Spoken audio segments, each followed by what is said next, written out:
Good evening, everyone, and welcome to another episode of the The Irish Fan Podcast. How are you? Where I am not an Irish fan, I am the Irish fan. My name's Danny. Thank you so much for joining in. I appreciate it. Hey, look, we're going to get into Notre Dame's big win against NC State. I know I was off for a couple of weeks. Just had some family stuff going on. Didn't really cover the Boise State game. Wanted to cover this game too, so I'm gonna kind of cover both of them at the same time. This isn't gonna take very long because we've been playing really good football. But before I do, please like, share, comment, subscribe, click the notification bell so that every single time your boy posts an episode, you can hear me and talk Notre Dame Irish football. Guys, we have a defense.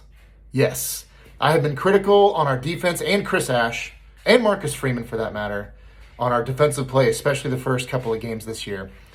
You give criticism where it's needed, and you give credit where credit is due.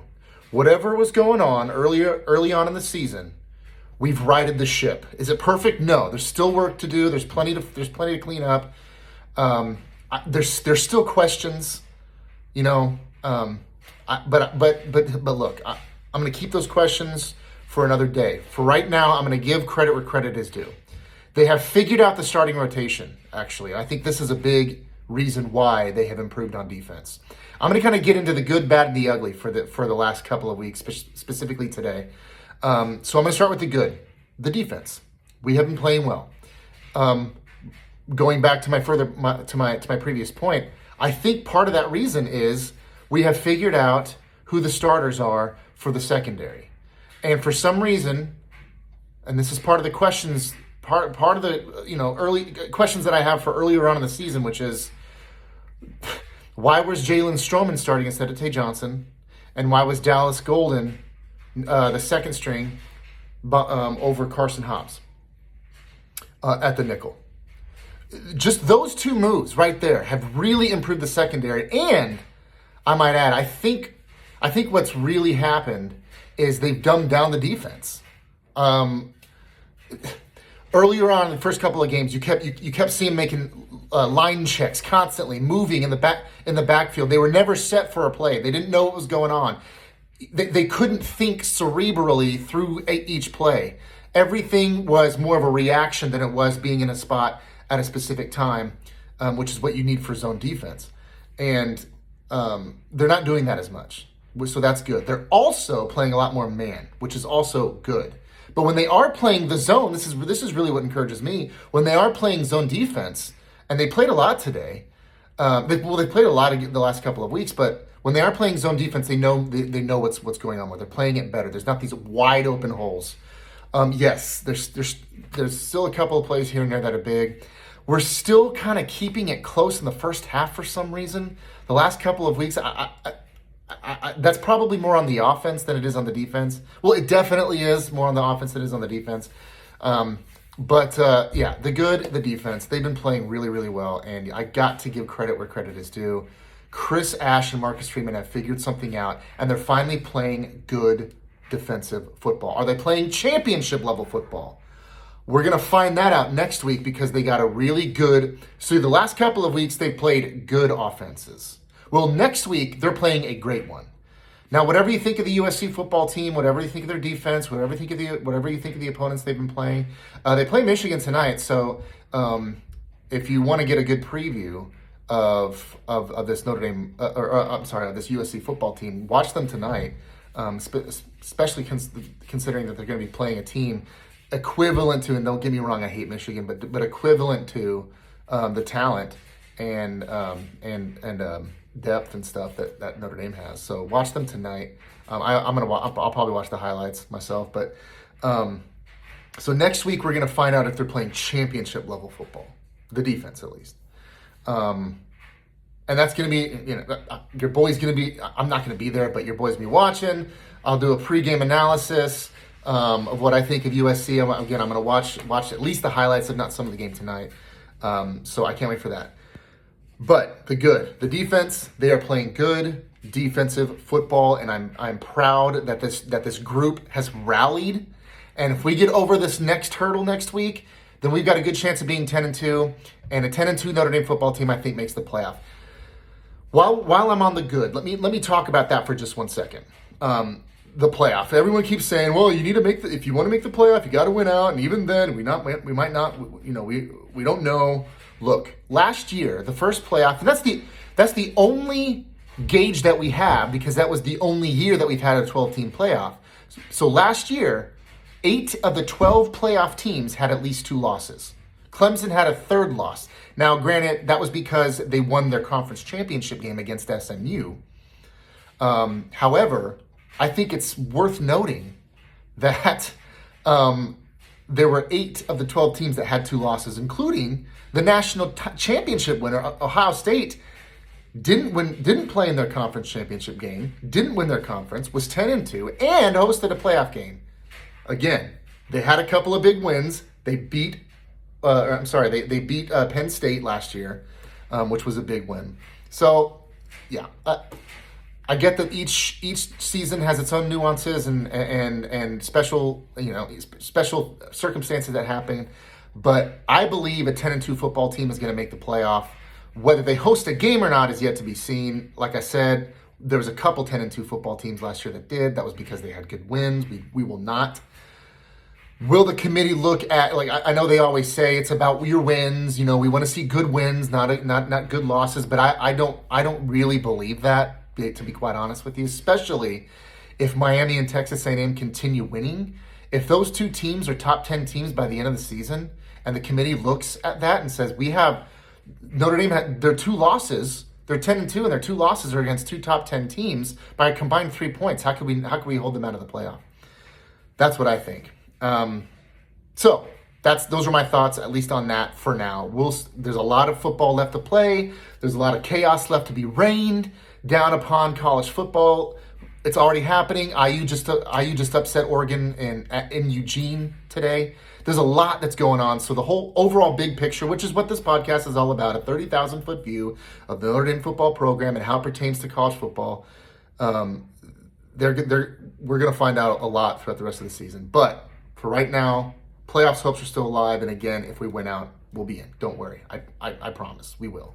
I would be shocked because this committee and the sponsors, they want big time matchups, and whatever you want to say about how this current playoff is set up, that's just how it is. Sorry, Group of 5, nobody cares about Kennesaw State. I'm sorry. It's just people care about Notre Dame and not Kennesaw State. So anyway, that's that. The bad. What's going on with our red zone offense? Why are we trying to be too cute? I don't get it. Just that first drive, you have a chance to go up 14-0. And instead, you try being the smartest guy in the room. I understand that you ran a play that has been successful all year, but guess what? You've got film on it now, and NC State covered it perfectly. That rollout flat throw that we've run several times, not just for a couple of touchdowns, but also a couple of first downs. And it was just covered perfectly. It wasn't there. And then for some reason, CJ Carr he refuses to throw a ball away. I don't understand that either. I'm sure he's being coached to do it, but he's still not doing it. Redshirt freshman, and I'm not complaining about CJ Carr. Don't get me wrong. He was great today. 354 passing yards. I think he finished 19 of 31. We threw the ball a lot. So he had 354 yards off of 19 completions. That's pretty impressive, and only 2 touchdowns. So look, it's nitpicky when you beat a team 36-7, but when the score should have been 56-7, we just talked about the college football playoff and how that looks. That's what you need. You need the 56-7 wins to impress people, because college football, I've said it a million times, always has been and always will be a game of perception until they have a playoff structure like the NFL where you win your division and you're in, that kind of a thing. It will always, always, always be a game of perception. And people need to see big numbers put up on the scoreboard. We did that today. Don't get me wrong. Again, I'm not complaining. But we're going good, bad, and ugly. The bad, our red zone offense. We just shove a couple of those touchdowns in with Jeremiah Love. He's got 3 or 4 touchdowns instead of 2. We have 2 or 3 more touchdowns on the board, instead of 36. So, again, nitpicky, but it's got to be talked about, and more importantly, it's got to be fixed, because if we need to keep tit for tat with USC next week, which I think we're going to need to, like we did last year. We did last year's defense, which was really, really good, got 35 points scored on them, and it was getting a little nail-bitey there at the end, until we had those two awesome pick sixes, 100-yard pick sixes by Xavier Watts and Christian Gray. But until then, it was way too close for comfort, and way too close for comfort. So if that's how this is going to be, because I think Lincoln Riley has a little something on Marcus Freeman, sans the 2022 game, or I'm sorry, 2023 game, then we have to score points, which means if we get in the red zone, we need to turn those things into points. We were like, I think we were 1 for 5 on fourth down today. Well, we need to stop getting to fourth down. We need to convert on third down. We convert those on third down, then we don't have to get to fourth down and be 1 for 4 or 1 for 5, and then score. We need points. We need to get points on the board. So our red zone offense was not really good. Having that said, we're moving the ball really well. CJ Carr. This is ladies and gentlemen, this is what an offense looks like when you have a quarterback. Again, I've said this a million times. It's so refreshing to see an actual football quarterback play for your team. It's just been so long since we've seen a guy go back there and have such command, such accuracy. He's still only a redshirt freshman. I mean, the sky's the limit for this kid. I am so excited for the future. Next year is looking really bright. I know I'm very critical of that phrase. I'm sick and tired of that phrase. I want this year.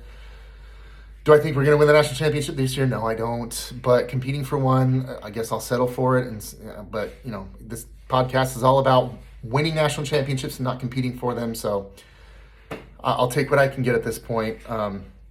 So he's really good. Jeremiah Love, just continues to impress. 2 touchdowns, 86 yards. I know that you'd probably like to see him bust a couple of more, but NC State was they were one of the reasons why CJ Carr had 354 yards is because NC State was like, they were doing all that they could to sell out for the run. And we still had Jeremiah Love and Jadarian Price have at least 70 yards each, and a couple of touchdowns each. So our offense is humming. We'll see what that injury looks like for Ashton Craig. Hopefully it's nothing, but it didn't look good. It was a non-con. If you look at the replay, he's kind of backing up, and he puts some weight. I think it was on that ACL that he tore last year, and he just goes down. He just immediately goes down. So that did not look good. I hope it's okay, but we'll see. The ugly. This has got to be mentioned. I don't know how much time to spend on this. I don't know how much time. I don't know how much to say, but I don't know what needs to be done for Notre Dame to have good officials for a football game. I don't get it. The crew last week, the abomination of the middle school crew that we had last week, which is a Mountain West crew. They were so bad. The calls were so bad that I felt sorry for both teams. That's how bad it was. I felt there were 2 pass interference calls, one against Eli Raridan and another one against Boise State that were they're never called. They're just never called. As a matter of fact, Eli Raridan had a big catch tonight at the end of the game where he did the same thing. He has a little bit of a push off, which most of the time, as long as it's not super egregious, most officials are going to let you get away with it. And that crew last week didn't at all. They were awful, just awful. This week, 2 big plays in a row that could have had us up by another touchdown, and instead we had to settle for a field goal at the end of the half. 2 plays in a row that were obvious. One was incomplete, and the other one was complete by an interception, and they got them both wrong. The announcers, even the color commentating referee that each one of these networks has, even he was like, wow, this is what I would have ruled, and they didn't rule that way. And I don't know what Pete Bavacqua has to do. It's getting worse and worse and worse every single year. It is getting so bad. There are several games where the referees by themselves are keeping a team kind of hanging around. And it's just getting out of hand. It's getting out of hand. The NCAA, which is just a joke, has to do something about this. Most people don't know this, but the NFL has full-time referees. That's all they do. They're referees. Same thing with MLB. They are full-time. They are unionized. Whatever that means, but they're full-time, which means they have real consequences if bad things happen. Well, there's nothing like that exists in college football, because these guys, this is their part-time gig. They have full-time jobs that they go to after this. I have a little bit of insight on refereeing. My brother, his wife, so my sister-in-law, her dad used to be a Pac-10 way back in the day official, and I asked him once, sometime what are these calls going to? So this is before replay. And he's like, there's sometimes you think you see something and you look at the replay and you don't, and it's just a human error, and sometimes it happens. And I get that. But we have replay now. This is what I don't understand. We have replay, and by the way, I think they use it way too much, because it stops the momentum of a game. But we have replay now, and they still get it wrong. They get it wrong on the field, and they get it wrong on replay. It's driving me nuts. I can't stand it. And it's the NCAA's fault, because these guys have no accountability. Nothing happens to them. They don't have to answer questions. They just go out there, they take over a game, they get off they get off the field, they go home, and nothing happens to them. And it's just got to stop. We have to have professional, full-time referees, just like the NFL and Major League Baseball, so that these guys can be held accountable, so that that's what they're doing.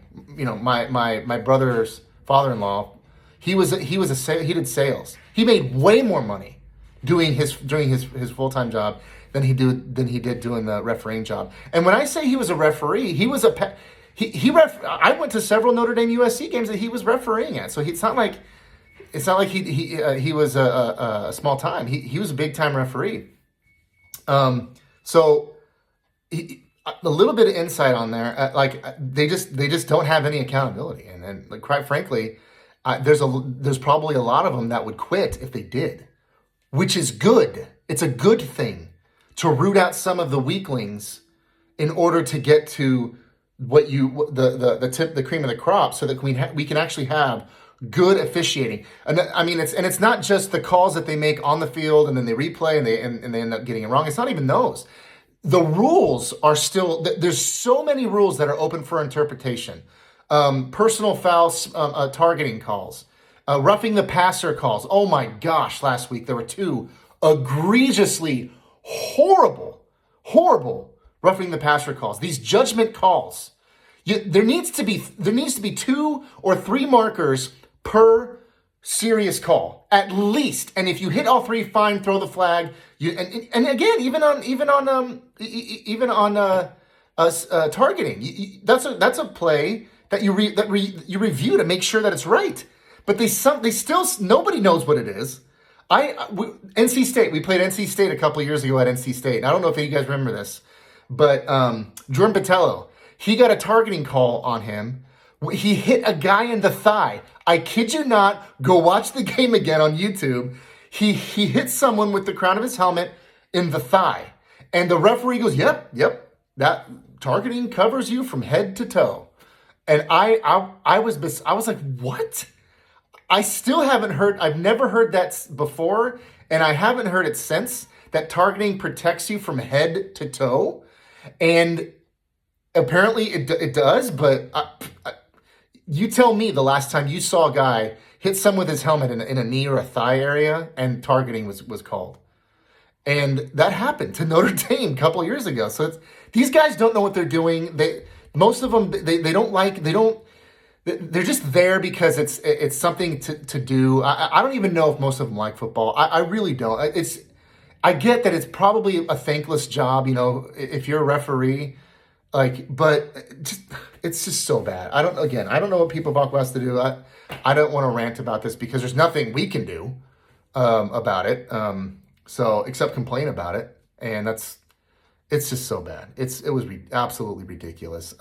I would like to see, if you're not going to get professional referees, do me a favor. At least get rid of the all we have is complaining. So at least get rid of a fine from a head coach if he complains about referees. That's the only reason why coaches don't do it really that much, is because they get fined if they do. So just, okay, you don't want to make rules about, you don't want to make better referees? Fine. Then get rid of that so that at least a coach or two can take it out on them on a post-game press conference, for crying out loud. So that's the good, bad, and the ugly. We got USC coming up. We're rolling right now. I'm feeling really good about our team. We'll find out how championship level ready they are next week, because it's going to be a test. You can say what you want about Lincoln Riley. I think I'll keep this PG. I think he's a turd. I don't like him. No Notre Dame fans do, of course, because he's the head coach of USC. But at least you could get to a level of respecting some other guys. You know, Pete Carroll, you could at least respect some of what he did. I mean, the guy built a dynasty. That's hard to do in college football by any stretch. So we'll see. We're going to find out. I think we're playing well, and we're peaking at the right time for this game. This is the biggest game for the rest of the season. I know every coach will say, nope, it's the biggest game because it's the next game. No, it's your biggest rival. It's a big deal. It's at home. You cannot lose it. You've already lost a home game to Texas A&M. It's got to be a win. I don't want to hear it. Get it done. Win by a point. Win by 26. I don't care. Win. Period. End of discussion. So that's going to do it for today's podcast. Go Irish. We beat the dog out of the Wolfpack. Go Irish. I love you guys. Thank you. We'll see you next week.